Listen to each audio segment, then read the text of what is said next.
Bueno, pues vamos a comenzar ya con esta charla, con este encuentro con Gabriel Hernández Gualta, que es un autor que la verdad llevamos persiguiendo varias veces. De hecho, llegamos a anunciar varias veces. No, una. Se anunció ¿Anunciarla formalmente una? una, Bueno, sí. es cierto, puede ser que anunciarla formalmente De una, hecho, pero me al dicen los final... premios que todavía no he recogido. Es verdad. No, eso te lo dio la revista Dolmen, eso es otra cosa Vale, totalmente efectivamente. distinta.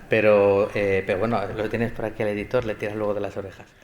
Y la verdad que es que eso os demuestra las muchas ganas que teníamos de poder compartir este ratito con él, de felicitarle por lo mucho que nos gusta su trabajo y de poder repasar un poquito su trayectoria, como hacemos siempre la primera vez que tenemos aquí a un invitado y que esperamos pues eso, inocularle ese veneno que hace que luego quieran repetir con mucha más facilidad. Aunque los dibujantes sé que siempre estáis muy ocupados y las conexiones entre ciudades y ciudades no siempre son en España como se espera. Lo primero, pues muy típico, pero también bastante necesario. Cuéntanos un poquito tus primeras lecturas, esos momentos que recuerdas, esos cómics que te empezaron a entusiasmar y que te hicieron, amar el cómic. Pues no soy muy original. Pues, no sé, Tintín, Mortadelo y Filemón, Super López, Asterix, Spiderman. Quiero decir, en realidad por aquel entonces no sé cómo sería en Barcelona, en Madrid. Pero en Málaga, que es donde yo pasé la infancia y la primera adolescencia, había poquísimos sitios donde encontrar TVO. Algún kiosco, entonces todo lo que hubiera allí y lo que me diera a mí la paga semanal, pues me lo llevaba. Entonces a lo mejor era una reedición de Spiderman de Bruguera, era Super López, era la revista de lo que fuera. Entonces, realmente todo. De hecho, queda bien porque en todas las entrevistas siempre digo que mi madre me comentó cuando ya empecé a dar entrevistas y eso, dice, pues tú sabes que antes de aprender a leer ya te ponías TVO debajo de la almohada. Digo, eso queda estupendo en las entrevistas. O sea que yo no lo recuerdo, pero ella sí, o sea que... Si no, Nevero Ventrovato, o sea que no importa. ¿Quién soy yo para contradecir a mi madre? O sea que yo sí recuerdo, y a mi padre siempre le gustaron. De hecho, mi abuela en su día le tiró su colección de tebeos, que tenía él de hazañas bélicas y eso, y él lo recordaba eso con dolor, o sea que a él le gustaban mucho. Y a mi hermano, que es mayor que yo también, entonces en la casa es que realmente se han leído tebeos siempre. El cómic es un medio donde hay un porcentaje dentro de los profesionales de éxito muy alto de autodidactas. Entre los que no lo son o entre los que lo son en el cómic, pero dentro del arte en general han tenido formación académica, hay como un par de grupos, ¿no? Los que dicen, buah, es que allí trataban de que dejara de hacerlo y durante un tiempo lo olvidé, ¿Te refieres a Bellarte? pero aquello no me gustaba nada. Y otros que dicen, bueno, yo fui allí y salí lo antes que pude, pero encontré un profesor que sí que leía cómic. Pero esto es un caso bastante raro, porque te he oído decir varias veces que tú fuiste queriendo aprender a dibujar cómic, pero que te gustó y en realidad dijiste, oh, coño, pues a lo mejor en vez de cómic voy por aquí. Vamos, en realidad no fui para aprender. Vamos a ver, mi padre era profesor de dibujo y también pintor, entonces él siempre además nos decía, si esto se ha fabricado es porque se ha dibujado antes. Entonces, esa que cuentan muchos dibujantes que a lo mejor no se imaginaban que hubiera una persona detrás de ese cómic. A mí eso no me ocurrió. Yo sabía que eso lo había dibujado alguien, no sabía cómo realmente. Entonces, y yo siempre he querido dibujar TVO. Y de hecho mi padre conocía, no de la escuela Joso, pero sabía de la escuela Massana. Él vivió en Barcelona, supongo que allí, dice, y creo que era Escobar, ¿no? El que tenía allí, la fundó. Él tenía idea de que había una escuela que enseñaba directamente a hacer cómic. Pero bueno, a mí Barcelona pillaba muy lejos y yo quería hacer Bellas Artes en el sentido de decir, bueno, dibujar cómic, al fin y al cabo, es dibujar. Y yo me entré en Bellas Artes queriendo aprender a dibujar, con vista a dibujar cómics si aquello resultaba. Pero claro, me empecé a estudiar también pintura, grabado y otras cosas y vi que realmente pintar cuadros me gustaba tanto como dibujar TVO.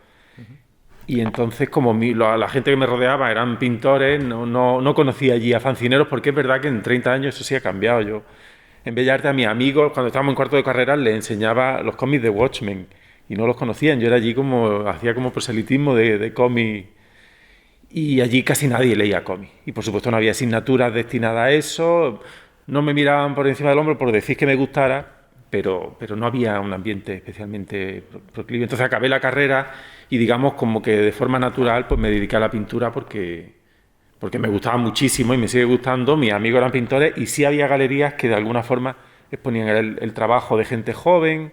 También en Granada, no sé, supongo que si hubiera habido editoriales o yo hubiera estado en un ambiente fancinero, pues el paso natural hubiera sido hacer cómic. En este caso fue pintar. Ya, uno de tus primeros cómics, que es del que estamos viendo imágenes ahora mismo y por eso pues aprovechamos también, ¿no?, para hacerte esta pregunta, es El ladrón de días, ¿no?, de Thief of All Ways. Tu primera parte de la producción como autor, probablemente más por casualidad que por otra cosa, porque como te han visto hacer algo los editores, creen que por ahí vas bien, estuvo muy centrada en el terror, ¿no? Que el terror además es un género que en el cómic tiene... Se puede hacer cualquier cosa, claro, pero tiene ciertas limitaciones en el sentido de que el terror atmosférico funciona muy bien, pero los que estamos acostumbrados también a ver terror en el cine, pues lo que es empatar, lo que es el recurso de la música se puede hacer con el color, pero hay un determinado tipo de terror, el efectismo, digamos, en el terror, en el cómic no es el recurso más natural, ¿no?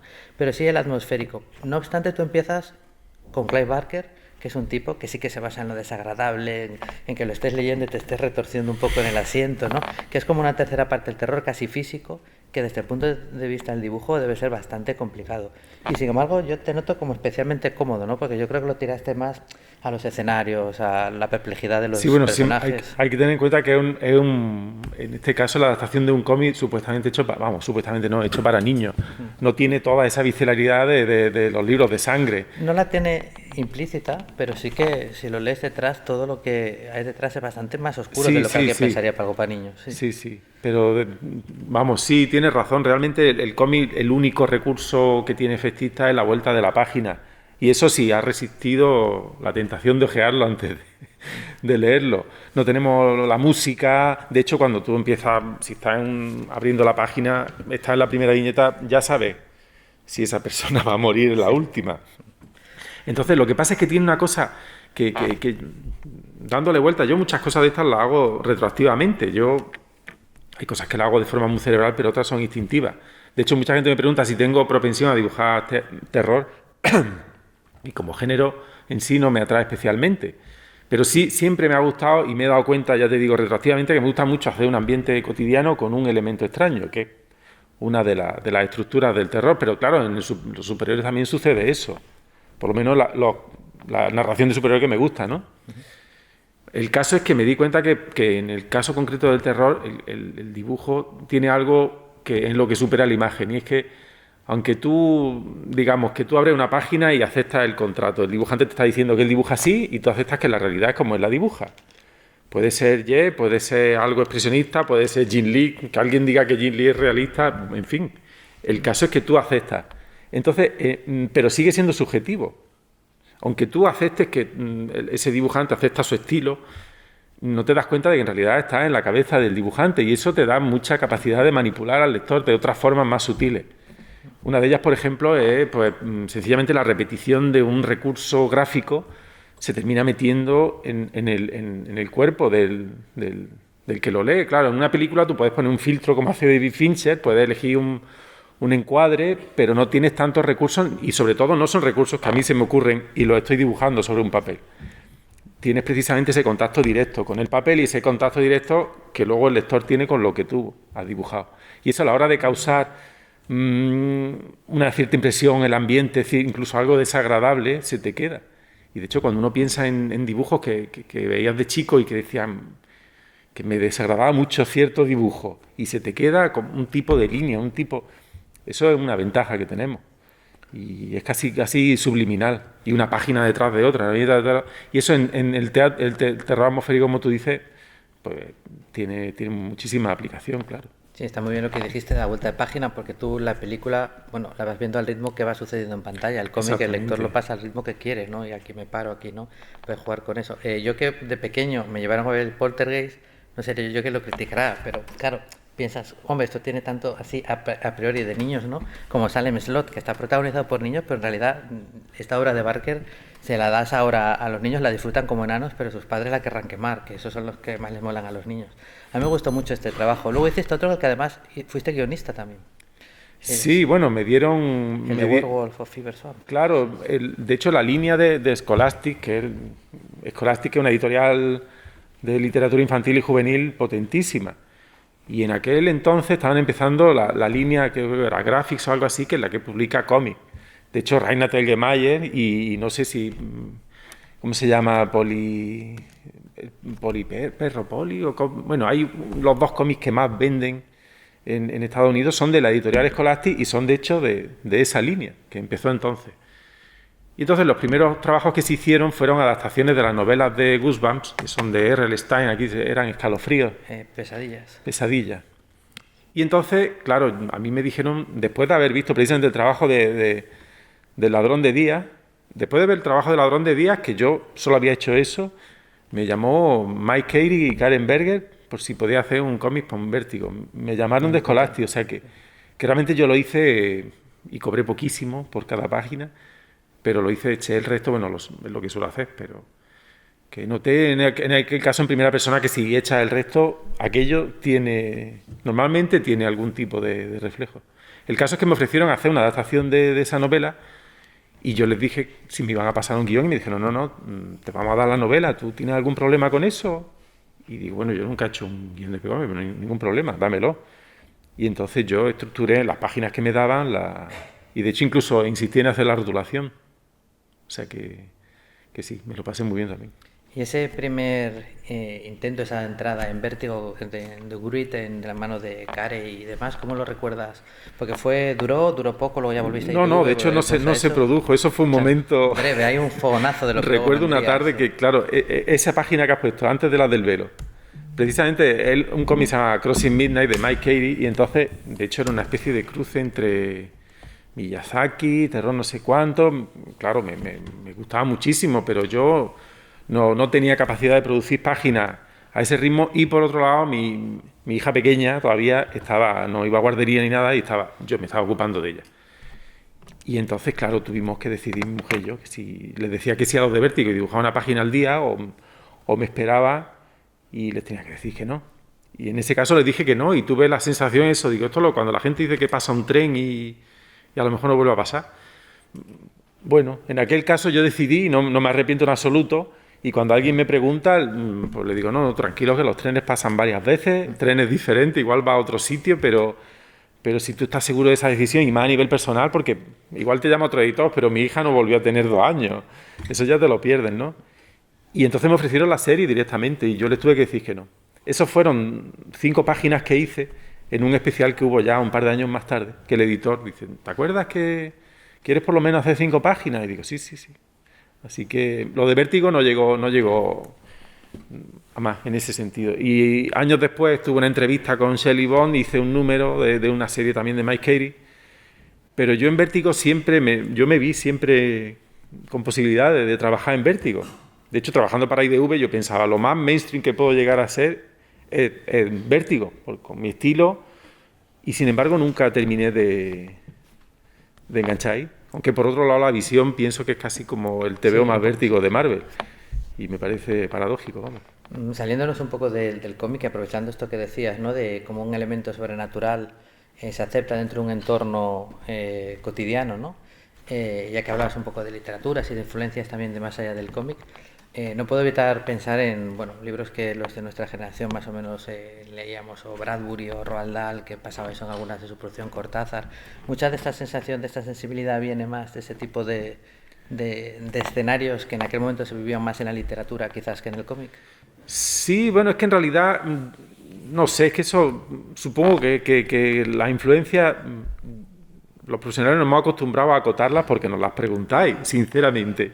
Es así, porque en realidad si yo no te planteas, a día de hoy yo no me planteo si ver aquí este escenario, este rojo, va a ser una influencia tremenda en el próximo trabajo que haga, o si algo que hay no sé decirte, es una música que escuche. En ese sentido, cuando yo me compré, recuerdo que mi padre, por supuesto le gustaba mucho que leyera cómics, pero de vez en cuando me decía que también podía leer libros, que no pasaba nada. Pero yo me resistía, porque no encontraba, él me dice, este te va a gustar, Los cañones de Navarone, recuerdo, porque es como bélico, no sé cuánto, y él también daba literatura, y entonces, pero yo me resistía. Yo leía todos los cómics que pillara, pero libros me costaba más. Y de hecho los de H.G. Wells fueron los primeros libros que yo me compré, porque hablaban de los Morlocks, que a su vez hablaban de ellos en los X-Men, ¿no? El caso es que me reconocí en esos libros, y cuando yo me leí Crónicas Marcianas, que tenía una edición de segunda mano, porque además Crónica Marciana suena como barato, como baratuno. Luego se ha hecho famoso por el programa del Sardá, pero Crónica Marciana no suena como amanecer en la estrella no sé cuánto, es como más... compré aquel libro y me encantó. O sea, fue un amor a primera vista. De hecho, todavía, a día de hoy, estoy esperando que pase el tiempo en el que sea de dominio público y poder hacer una adaptación. Entonces, más que aquel libro me influyera, es que digamos que me reconocí en ese libro. Y eso me ha sucedido varias veces. Por ejemplo, cuando leí el guión del primer número de La Visión, cuando Tolkien describía que la mujer de la visión, que es un androide que tiene recuerdos que no son suyos, lloraba en el sillón recordando cosas que no recordaba haber vivido, digo, esto es que Ray Bradbury. Entonces, me ha sucedido varias veces que cuando te reconoce, pues lo asume. Entonces no sabes si antes el huevo o la gallina. Es verdad que en literatura, pero es que si yo en cine veía algo de ese estilo, es que también es que se me iba la vista allí. O sea, la escena de Chihiro, del tren, es que eso es como decir, bueno, eso es lo que yo quiero hacer toda mi vida. Entonces, no tengo tan claro, ¿sabes lo que te digo? El orden. Pero vamos. Poco después, después de este mini break con Vértigo, vas a IDW de la mano de El Torres cuando sobra. Sí, bueno, de hecho lo de IDW fue antes que lo de... sí, vale. Pues de esta etapa con él, que ya nos habló él un poquito, que tuvimos la suerte de tenerlo invitado el año pasado, con El Velo y El Bosque de los Suicidas, así, ¿cómo la condensarías? ¿Qué nos cuentas de esta experiencia de estos dos cómics? Pues, hombre, El Velo para mí fue, yo a todo el mundo, si tiene la posibilidad, le recomiendo que haga un cómic, aunque no vea un duro, o tarde mucho en ver algo. Este cómic lo hicimos sin saber siquiera si nos lo iban a publicar. O sea, Juan, cada vez que conocía a alguien, dice, tengo un guión para ti. Y entonces conmigo sucedió eso. Y entonces hicimos ese cómic, él a veces me costaba más a mí, otras veces él se desesperaba y yo, digamos, que tiraba del carro. Y de hecho aproveché los años que estuve con mi hija pequeña en la casa, a ella le ponía los juguetes en el suelo, jugaba durante una mañana y yo estaba dibujando El Velo. Entonces digamos que lo hicimos a fondo perdido, pero por otro lado estábamos haciendo el cómic que nos daba la gana. A mí nadie me decía, esta técnica no se puede hacer, a nivel de narración yo estaba haciendo lo que me salía, quiero decir, sin pensar, más allá de que la escena por supuesto se entendiera, pero de hecho teníamos referentes diferentes, él tiene mucha más cultura audiovisual precisamente del terror. Y él pues haciendo por una vez, por primera vez digamos un cómic del que se sentía digamos que estaba como más cuajado. Una historia con principio y final y que... Entonces fue una enseñanza tremenda. Y de hecho yo cada vez que enseñaba páginas mías en Marvel o lo que sea, yo llevaba páginas del Velo. Entonces a Rubín le ha pasado incluso de una forma más exagerada, que él a Estados Unidos ya con su trabajo no medio hecho, ya hecho. Entonces tú dices, bueno, de alguna forma, vale, tú me vas a imponer alguna cosa, pero yo tengo ya mis condiciones. Y mis condiciones son que esta es mi forma de trabajar. Tengo un margen, por supuesto, de cambio y eso, porque eso no es la visión, pero por un lado te da la seguridad de que eres capaz de terminar un proyecto y por otro lado estás diciendo, oye, que lo estoy haciendo a mi bola, completamente. Y entonces eso para mí supone, vamos, de hecho, El Velo para mí fue... El Bosque me gusta más, me parece que está más cuajado, tanto a nivel de dibujo, todo, pero El Velo le tengo más cariño por eso, porque es que además estábamos probando. Y de hecho terminé el TVO y me dio la impresión de que necesitábamos poner antes una referencia al final. Había un papel pintado que resultaba así como inquietante, que la protagonista lo volviera a ver porque lo había visto en Pesadillas, pero al principio no se veía ninguna referencia, entonces redibujé páginas para que aquello fuera más consistente. Entonces esa historia yo notaba que era nuestra. Y yo estaba dibujando un personaje y digo, es que podemos decidir si muere o no muere. Y entonces, claro, eso fue una enseñanza tremenda. O sea, a nivel pecuniario desastrosa, pero a nivel de enseñanza, pues fue, vamos. Ya en la franquicia Mutante, que decías, no creo que lo más mainstream que voy a poder hacer va a ser algo como esto, luego miras, ¿no? Vas a los personajes más mainstream, haces unos cuantos episodios aquí y allá y haces dos de tus primeros trabajos que realmente empieza a sonar muy fuerte el nombre de Walt entre los aficionados al cómic superheroico, pero el primero de ellos, que fue Astonishing X-Men, era también tu primera prueba de fuego de, bueno, esto hasta ahora he dibujado más o menos en unas fechas de entrega así asá, pero coño, ahora tengo que hacer 20 y pico páginas al mes, sí o sí. Sí. ¿Cómo fue un poco Pues lidiar con la realidad? Como te puedes imaginar. Hombre, por otro lado, claro, nosotros siempre el trabajo eventual, pues, de autónomos, que sabes que si tienes asegurado el trabajo para el mes que viene, para no sé cuánto, te da tranquilidad. Y realmente cuando tú estás enseñando pruebas a Marvel, aunque nunca haya hecho un cómic con esas pruebas, lo que tú quieres es que te den más trabajo. Y una vez que has hecho números sueltos, lo que quieres es que te den una serie en la que tú puedas coger un personaje durante más tiempo. Entonces hace mucha ilusión. Luego ya te das con, pues eso, que a lo mejor en un fin de semana tienes que hacer 5, 6, 7 páginas y dices, pues ojalá vuelva a tener tiempo en mi vida, ¿no? Pero estuvo muy bien porque además Marjorie Liu, que era la guionista, es que directamente le dijo a la editora que quería que yo trabajara con ella. De hecho dijo en algún momento, dice, una especie de mezcla entre Hergé y pintura contemporánea, no sé muy bien. Y luego que precisamente que en ese cómic pues las relaciones eran más importantes que las peleas.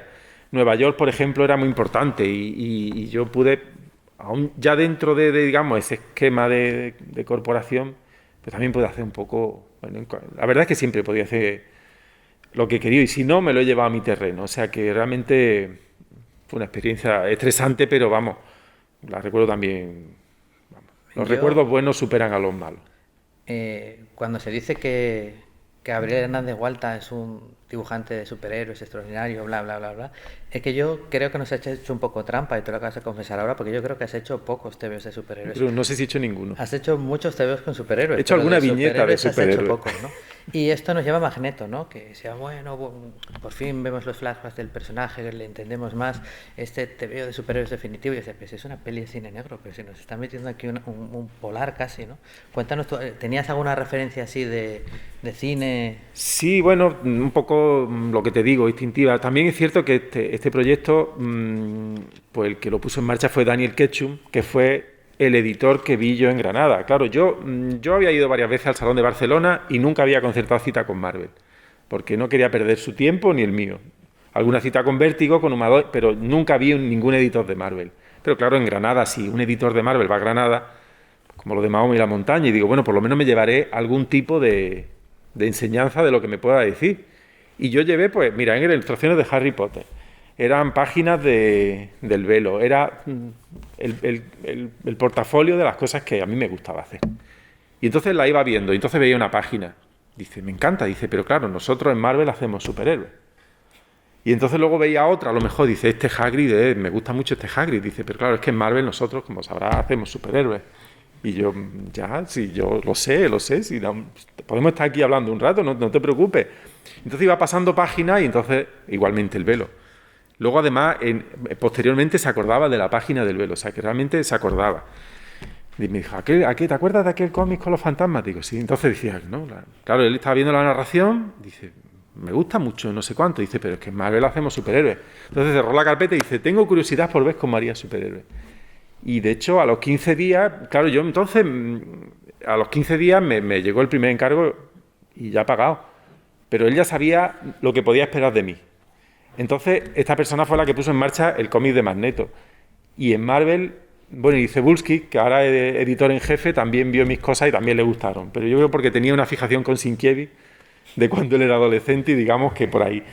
El caso es que Daniel Ketchum puso en marcha Magneto y ya sabía lo que podía esperar de mí. Y de hecho, cuando le propuso mi nombre a Axel Alonso le dijo que no.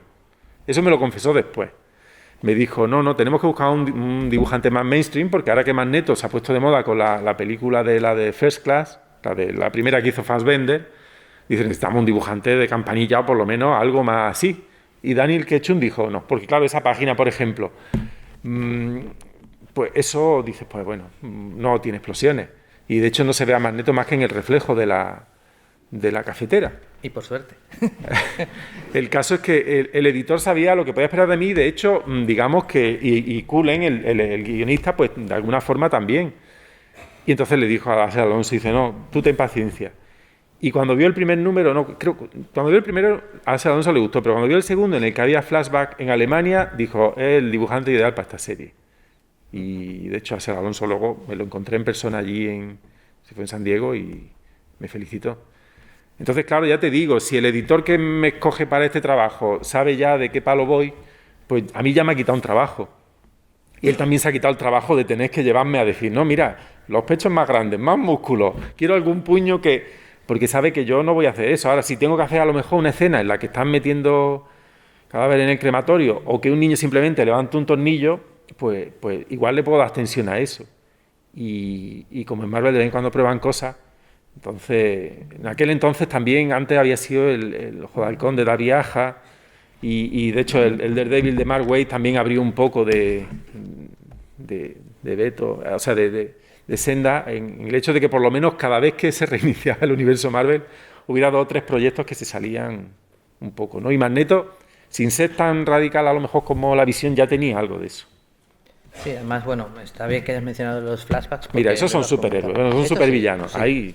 Ahí sí, un poco. Hay que ceder alguna vez, ¿no? Sí. Es divertido, a mí me gusta, ¿eh? Sí, es como una especie de homenaje, pero vamos. Pero los flashbacks, bueno, que tienes un acercamiento distinto, ya no solo por el color y demás, tengo la sensación de que los disfrutaste especialmente, o sea, a nivel de composición. Lo vimos hace un momento, la página en la que está dándose cuenta que puede mover un tornillo y la expresión de lo que ya en su cabeza piensa que podré llegar a hacer. Creo que están especialmente...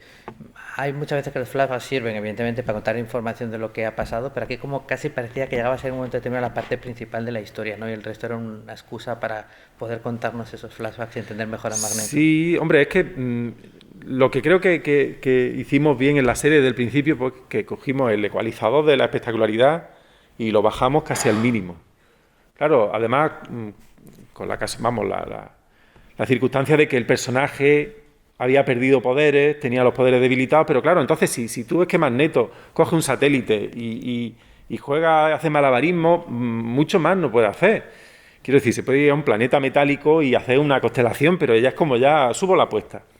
En el caso contrario, si tú bajas el ecualizador de toda esa espectacularidad al mínimo, si ves que un niño en un campo de concentración malnutrido tiene la fuerza de voluntad suficiente para levantar un tornillo, dice, este niño es la leche, ¿no? Entonces yo, aunque dibujando, quiero decir, cuando tienes que dibujar esas escenas, pues ya no solamente que eso es una época bastante desagradable, sino que realmente tienes que hacer bien todas las literas, tienes que hacer bien todas las rayas, las tablas, para que luego ese tornillo flotando sea el elemento discordante. O sea, que realmente de trabajo, de dibujo tiene bastante, pero yo lo disfruto mucho.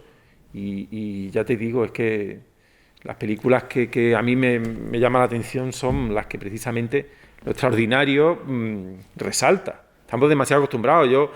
Mucha gente me dice, es que tus personajes que realmente parece que flotan y no sé cuánto. Y digo, eso es porque a lo mejor flota en una viñeta, pero las otras 30 y pico páginas le estoy dibujando las sombras sobre el suelo.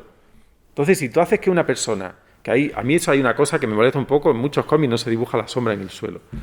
Y está bien como recurso, pero claro, exactamente. Entonces, si tú pones a una persona durante 100 viñetas, no te das cuenta, es algo subliminal, pero lo haces con la sombra sobre el suelo, le estás dando un peso a ese personaje. Encima estás haciendo algo que todos estamos acostumbrados a ver sombras, pero ya no cae en la cuenta. Pero son elementos precisamente cotidianos y naturalistas que si los repites, haces que el que lo lea dice, no, es que estoy en un mundo que funciona con las leyes físicas normales. Y estas personas tienen peso. Cuando de repente esa sombra se separa de los pies, dice, ¿qué ha pasado? Entonces, a mí eso es que siempre me ha interesado, ¿no? Llegamos a La Visión, ¿no? Una de tus obras más aclamadas. Como pasa siempre con el tiempo, algo se nos va a quedar fuera, pero no va a ser La Visión. Tú has tenido, creo, la suerte, por méritos propios, claro, pero también la suerte importa de que te hayan tocado guionistas, yo creo que de los más destacados de los que están trabajando ahora, y uno de ellos, evidentemente, es Tom King. Yo no sé si cuando te dijeron o te ofrecieron el trabajo de La Visión, si tú... bueno, tuviste una sinopsis, tuviste un número o varios enteros que leer. ¿En qué momento tú te diste cuenta de que ese trabajo que estabais haciendo no iba a ser percibido como un trabajo más de Marvel? Porque hay muchos trabajos distintos que tampoco lo son, pero que no llegan a aprender por alguna razón, ¿no? Pero que este sí, que este estaba teniendo una respuesta de esa manera. En realidad es que con La Visión, vuelvo a mencionar a Daniel Ketchum, porque después de terminar Magneto, él me dijo, mira, él estaba entre las dos oficinas de X-Men y Vengadores y dice, quiero, precisamente aprovechando las películas, queremos darle una más importancia a La Visión. Y entonces la idea, de hecho no había guionista, pero yo ya estaba como dibujante. Y entonces la idea es que La Visión fuera como un poco como Magneto. Digamos, él trabajaba como en las Naciones Unidas o así, o en, no sé si en S.H.I.E.L.D., y de alguna forma medio undercover, medio así... Él se dedicaba a castigar a gente que atacaba o cometía crímenes contra inteligencias artificiales. O sea, era una especie de vengador en la sombra. Era pues como igual que Magneto iba ajusticiando a los que dañaban a los mutantes, eso iba a ser La Visión, en la idea nebulosa que tenía Daniel Ketchum. Y yo le decía, digo, es que no me gusta La Visión, se lo decía yo. Y digo, es que no me apetece demasiado, es como muy superheroico. Y dice, mira, tú tranquilo que te va a gustar. Y dice, además eso fue una llamada por teléfono. Y este hombre hablaba, yo no sé si Pepe hablaba alguna vez con Daniel Ketchum por teléfono, era casi imposible entenderle. Hablaba deprisa, no sé cuánto, yo de vez en cuando yo le decía, yes, yes, hasta que se quedaba esperando una respuesta y digo, esto es que me ha preguntado algo. Digo, es que Dios mío, era mi táctica. Y en esa llamada por teléfono hice un poco esta cosa del poli bueno, poli malo en uno solo. Lo que os digo de que me gustan tus cosas, pero en ese caso me dijo, no, es que le pegan mucho a este número y dice, y si no, encontraré a alguien distinto. O sea, sí, y también esa llamada digo, bueno, hago la visión. Entonces me puse a hacer boceto de la visión, lo hice petado porque digo, bueno, precisamente digo, por fin me hace un cómic de superhéroes, a ver cómo me las compongo. Y se dedicaron a buscar guionistas. Entonces, por ejemplo, Brian Booth creo que no pudo, pero Chip Zdarsky hizo un pitch y entonces le pidieron a Tom King, que entonces estaba haciendo el cómic de Nightwing cuando era agente, le pidieron un pitch. Dice, tiene que ser ciencia ficción, pero no en el espacio. Y entonces dijo, pues mira, me van a cancelar la serie, voy a hacer cualquier chalaura. Digo, mira, Ultron hizo la visión, pues la visión se va de una familia y se va ahí al suburbio y va a ser como American Beauty, pero con androides. A ver si cuela. Y resultó que coló. Sí. Claro, y además que él me describía, el pitch era, además que me escribía, Gabriel, no sabe el orgullo, que no sé qué, el honor, trabajas contigo. O sea, que en este caso el dibujante fue antes que el guionista. Lo digo con orgullo porque últimamente parece que los dibujantes estamos siempre en segundo plano. En este caso, digamos que yo los condicioné. Y entonces el resumen del pitch era Norman Rockwell. Una familia de androides está cenando y hay un cadáver debajo de la mesa. Y entonces digo, esto tiene pinta de Ray Bradbury, precisamente. Y digo, me encanta. Tienes que hacer a la familia, lo único es que tengan aquí la gema. Me puse a hacer la familia con un toque así un poco, bueno, luego no se nota tanto, pero claro, lo primero que te viene algo más retro. Porque cuando tú piensas en la típica familia americana, aunque el sueño americano se supone que sigue vivo con toda su corrupción, la imagen que se te viene de la casa con el jardín, con el perro, con la familia, que el perro tardó en llegar. Y me encantó. Es que aquello, incluso ya que los bocetos, digo, esta familia de androides. Y entonces cuando me llegó el guión del número 1, aunque estaba demasiado apelotonado, porque pasan demasiadas cosas, el primer número tiene que ser para convencer a la gente.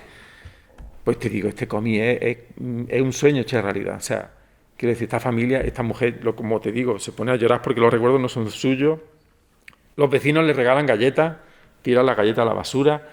Quiero decir, yo estaba alucinando. Y en cuanto a la aceptación que pudiera tener, es que me daba completamente igual. Quiero decir, yo, Magneto entre los profesionales había, y yo lo único que quería es que el trabajo que yo hiciera sirviera para que me dieran otro. Y que me dejaran tranquilo, sobre todo, eso lo hablo mucho de mi rinconcillo, ¿vale? Yo no quiero la colección de los X-Men, yo quiero el rinconcillo con Magneto haciendo cosas raras y dejarme tranquilo. Valoro mucho más que me dejen tranquilo a que tenga el foco, como lo tengo ahora mismo. Entonces, yo pensé que la visión iba a ser ese tipo de cómic. Y yo estaba encantado. O sea, quiero decir que íbamos a poder hacer lo que queramos. No sé si vamos a hacer 4 números o 5, pero me lo voy a pasar como los indios. Claro, pero salió el número 1 y fue exagerado. Tanto que incluso la propia editorial confió tanto en el cómic que se reeditó el primero. De hecho, hay un número de Deadpool y el número 1 de la Vision se reeditó gratuitamente. Entonces tú te comprabas el TVO de Deadpool y ¿qué pinta aquí? Para hacer que la gente lo leyera. Pero aún así Tom Brevoort, recuerdo que puso en un Twitter, dice, hoy salen 2 series, una es Hércules y otra La Visión. 2 grandes trabajos que seguramente pasen desapercibidos. Así que, vamos, no nos esperábamos en absoluto. Bueno, muchas veces, no sé, como nos hemos consumido tantas historias contadas en Estados Unidos, hay conceptos que nos parecen casi de nuestra propia background, ¿no? Entonces la idea de pueblo idílico americano que puede ser de los 60, de los 90, que no sabes, que todo parece que es perfecto, pero en el fondo algo no. También la ciencia ficción y el género lo ha explotado mucho, ¿no? O Totalmente. sea, evidentemente, Mujeres Perfectas, No te preocupes querida, un montón de películas que juegan con este tipo de cosas. Sin embargo, yo creo que una cosa que está muy bien tratada en la obra, y no sé eso a ti desde el punto de vista gráfico, si fuiste muy consciente y lo trabajaste de alguna manera deliberada, o sea, muy intencional, lo subrayaste, es que siempre parece que sí, todo es idílico, pero algo está a punto de estallar. No hay Sí. como una especie como de violencia, como una especie de mal rollo, y claro, el lector tiene que por un lado ir sintiendo, hostia, qué guay todo, pero no, ese pero no, que no se cuenta pero lo tiene que sentir, ¿fue un reto especialmente o...? Pues es que de hecho yo creo que una de las cosas que, claro, siempre los americanos dicen que eres tan bueno como el último trabajo que has hecho. Y es cierto que de alguna forma tú dices, bueno, pues hace un comité de terror, luego te encargo un comité de terror. Una de las cosas que en Magneto, de alguna forma, a la gente se le quedó de mi forma de trabajar, es que se me daba bien, digamos, precisamente acumular tensión. Y de hecho en Magneto la tensión estalla como por ramalazo. Y más precisamente en los cómics que dibujaba yo que los que, por ejemplo, hacía Javi Fernández, que la violencia era como más sostenida. De alguna forma Cullen adaptaba su estilo también a nosotros. Y a mí me gustaba eso de 19 páginas, esperando y que en la 20... Y de hecho, una de las cosas en las que del número 1 Tom quería, precisamente, dice, vamos a hacer un número muy regular y las 2 últimas páginas van a ser el topetazo. Entonces es algo que la gente asume de mi forma de trabajar y algo que yo me siento cómodo haciendo. Porque no me gustan las escenas en las que no sucede nada, pero tampoco me gusta que la acción sea así desarbolante, ¿no? Entonces realmente me siento cómodo en esa cosa de decir sí, pero no, sí, pero no. Hay una cosa aquí que no encaja, ¿no? Entonces, claro, siempre hay una cosilla, algún detalle, alguna expresión, por ejemplo, algo que siendo sutil el lector lo capte, que a mí lo disfruto mucho. Entonces, no sé decirte si usé recursos conscientes para hacerlo. Quizá en algún momento, si yo notaba que esa presión no se sentía, pues tenía que ponerme ya el mono de trabajo y decir, bueno, eso es por tal y por cual. Pero si no, es que creo que a esta altura me sale de forma bastante natural. Bueno, pues como el tiempo se va echando encima, vamos a ir un poquito más rápido. Como volverás pronto, dedicaremos más tiempo a las obras a las que ahora le hemos tocado menos, pero hasta aquí quería que quedara clara esta semblanza un poquito, ¿no? De este sí, pero no, como tú bien has dicho ahora.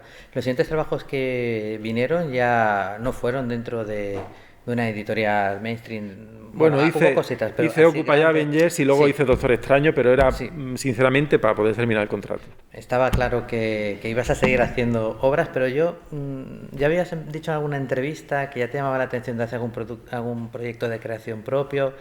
No sé si ya sabías con quién iba a ser o si esto llegó luego, pero de repente, bueno, pues ya nos llegaron tus siguientes trabajos con Jeff Lemire. ¿Cómo conociste a Jeff?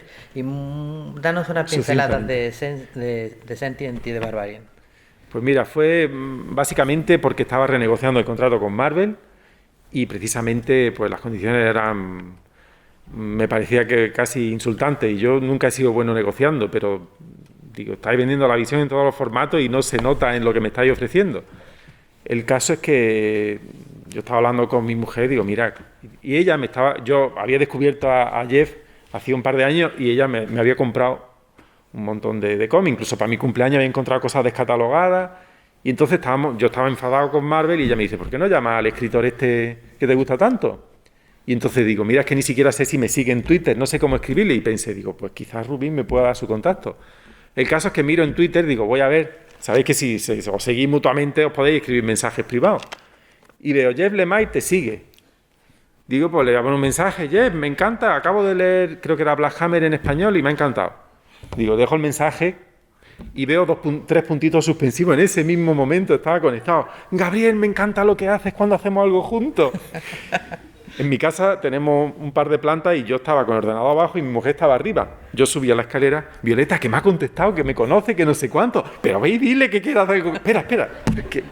Así corriendo a la escalera que un poco más y me mato. Jeff, pues mira, no estoy muy contento con Marvel. Y dice, te entiendo perfectamente, son unos sinvergüenza, no sé qué, supongo que no estaba en su mejor época tampoco con Marvel. Tengo un proyecto para ti. Yo digo, ya, pero espera un momento. Subo Violeta, que dice que sí, que tiene un negocio y que los de Marvel son unos sinvergüenza. Me cae bien ese canadiense. Así fue. Y entonces, claro, él es así, dice, mira, tengo 2 proyectos. Tengo el compromiso de enseñárselo a Dean Ormston, el de Black Hammer, porque había empezado, entonces, si quieres vemos el que más te pegue y no sé cuánto. Y digo, entonces ya me dijo, mira, ciencia ficción, dice, en 15 días te lo preparo, porque en 15 días lo adapto un poco a ti y no sé cuánto. Y me mandó los 6 números de Sentient en 15 días. Los manda así, plum. O sea, así fue. Y estuvimos, fue una conexión, de hecho no lo conozco en persona. En noviembre se supone que hemos quedado en Londres para conocernos en persona. Sí, entonces tú a Londres y yo a Granada, en vez de a California. Sí, vas. Sí voy. Creo que hay vuelo directo. Entonces eso arregla mucho las cosas.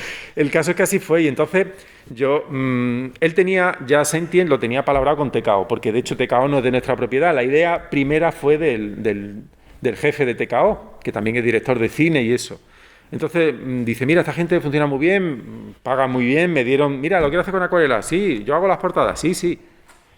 ¿Cuánto te paga Marvel? Tanto, pues nosotros cuánto, digo, nuevamente, Violeta, que me ofrecen cuánto, y dice, pues di que sí. Y digo, bueno, Jeff, y después de este ya hacemos uno nuestro. Y dice, vale. Termino Senti y dice, mira, me dice, Gabriel, estoy muy liado, pero estamos trabajando en un spin-off de Black Hammer, que el guión lo hace Tate Bromwell, pero la historia yo se la reviso. Cuando termine Barbarian, ya hacemos un proyecto juntos, porque él también estaba con las adaptaciones de cine y todas esas cosas. Entonces, por eso hice Barbarian, esperando a tener tiempo. Y entonces, Gabriel, que ya puedo. Y entonces, unas cuantas ideas. Y además era una cosa muy orgánica. Me mandaba una idea ya terminada, se la presentamos al D-Mage. Me dice, Gabriel, olvídate de esa idea de los caballos y del no sé qué. Tengo una que estoy escribiendo y eso es muy buena señal. Que finalmente Phantom Road. Nos pusimos, de hecho, y luego le dije, ¿le has dicho al D-Mage que ya no vamos a hacer la de los caballos de no sé qué? Ay, no se lo he dicho. Mira, que hemos cambiado, que ahora hay un camión que no sé. Sí, no te preocupes. Claro, esa gestación tuvo su tiempo y como yo no era exclusivo con nadie, entonces tuve la posibilidad de aceptar algo en medio. En este caso, pues un número de Hellboy, otra cosa de mitos nórdicos, y mientras yo iba preparando el cómic. Y ahora sí, ya la última pregunta. Sentient, ciencia ficción, tirando a ciencia ficción sucia, Barbarian, un personaje de un universo conocido al que habéis desarrollado un poco más. Pero Hellboy es como los personajes de Marvel en el sentido de que es un personaje que ya existe, que ya tiene mucha trayectoria detrás, que ahí es una pared con un montón de ladrillos y tú vas a poner uno o dos más y me imagino que quieres que tu ladrillo se note, ¿no? Que la gente diga, este me mola. Cuéntanos un poquito tu Hellboy. En realidad no quería, no quería hacer ridículo, básicamente. Pero que realmente no quería quería disfrutarlo, es como un juguete. Y aparte que es que, claro, la franquicia, pues, siempre tiene en mente los Cuatro Fantásticos, aunque ya pasa mucho tiempo, tiene en mente pues, las épocas importantes, ¿no? Dice Jack Kirby. Y con la Patrulla X todos hemos crecido con la de Byrne. Pero es que el Hellboy es más Miñola, quiero decir, él se hizo la historia a medida. Entonces, claro, tú dices, claro, es que es como decir, cuando tú intentas dibujar a Spirou, por ejemplo, tú no puedes hacer tu versión de Spirou, porque las proporciones están íntimamente ligadas a Frank King, ¿no? Con Hellboy pasa así casi hasta con los escenarios. Entonces, claro, dice, yo quiero hacer justicia al personaje, pero tampoco quiero copiar a Miñola, ¿no? Esa fue básicamente el reto, más que el hecho de decir, esta es mi aportación al personaje, ¿por qué no? Y por otro lado eran 20 páginas, o sea, básicamente era darme el gusto y que no haces demasiado el ridículo cuando le mandara los bocetos al Miñola y básicamente disfrutarlo, y lo disfruté muchísimo. O sea, quiero decir, claro, tú mandas con la idea de que si hay algo que tengas que corregir es que lo voy a hacer gustosamente, quiero decir, algo que te diga Miñola, dice, lo que tú quieras, amigo. Y en ese caso fue completamente, entusiasta y fue una experiencia extraordinaria. Y me sentí cómodo lo suficiente, en cuanto leí el guión, ya no me lo imaginé dibujado por Miñola. Cuando me leí el guión, ya me imaginé una historia que yo tenía que contar. Y yo era el responsable del ritmo, de los movimientos de cámara, de que los personajes tuvieran una forma de gesticular. En ese momento, digamos que simplemente pensé en hacer bien esa historia. Que de hecho es un guión escrito maravillosamente. O sea, en vez de una página de guión por cada página de cómic, son casi 4 páginas. No es un guión estilo Marvel. Pero claro, tiene el tío tal manejo. Enseña esto, pero no demasiado, porque luego lo vamos a ver en 3 páginas después. O sea, una cosa visual. Dice, esto quizás te necesiten más viñetas, pero asegúrate de que la acción siga pasando rápida. O sea, digo, que tiene un manejo y lo disfruté muchísimo. Pues bueno, igual que estoy seguro que hemos disfrutado mucho de estar ahora este ratito, que se nos ha hecho breve, eso siempre es bueno, porque quedamos con ganas de más. Los cómics está bien que hablemos de ellos, pero lo guay es que los leáis. Yo, los que sigáis mi blog, sí, soy una de esas personas que todavía creo que es el blog que queda vivo, activo en el mundo. Desde hace muchos años, siempre que pongo, le robo de sus redes sociales algún dibujo, le tomo prestado de sus redes sociales algún dibujo, digo, uno de los autores que sigo todo lo que hace, que me gusta muchísimo, mira qué Magic más maravillosa, mira qué Wonder Woman. Creo que tienes un estilo totalmente tuyo, que se ha hecho un montón de trabajos con superhéroes, más que de superhéroes que están ahí y que forman parte de algunos de los mejores momentos de estos cómics de los últimos años. Ahora en tus proyectos personales estás recorriendo género tras género y todos creo que brillantemente. Y lo dicho, nos quedamos con ganas de volver a traerte. Ya sabemos que hay vuelo para venir, no hay vuelo directo para volver. Déjame decir que Sí. Phantom Road ya han comprado los derechos para España. En octubre sale el tomo en América, así que no sé qué decalaje habrá, pero que va a haber edición española de Phantom Road. Pronto edición española de Phantom Road. Supongo que lo que quiere decir con esto es que nos viene a hablar de ella el año que viene. Así que vamos a despedir. Y que será un cómic que firmaré aunque me pilláis comprando fruta. Bien. Ese sí. Así que hasta el año que viene lo despedimos como con un Lléname. fuerte aplauso. Así ya te hago una encerrona. ¿Qué?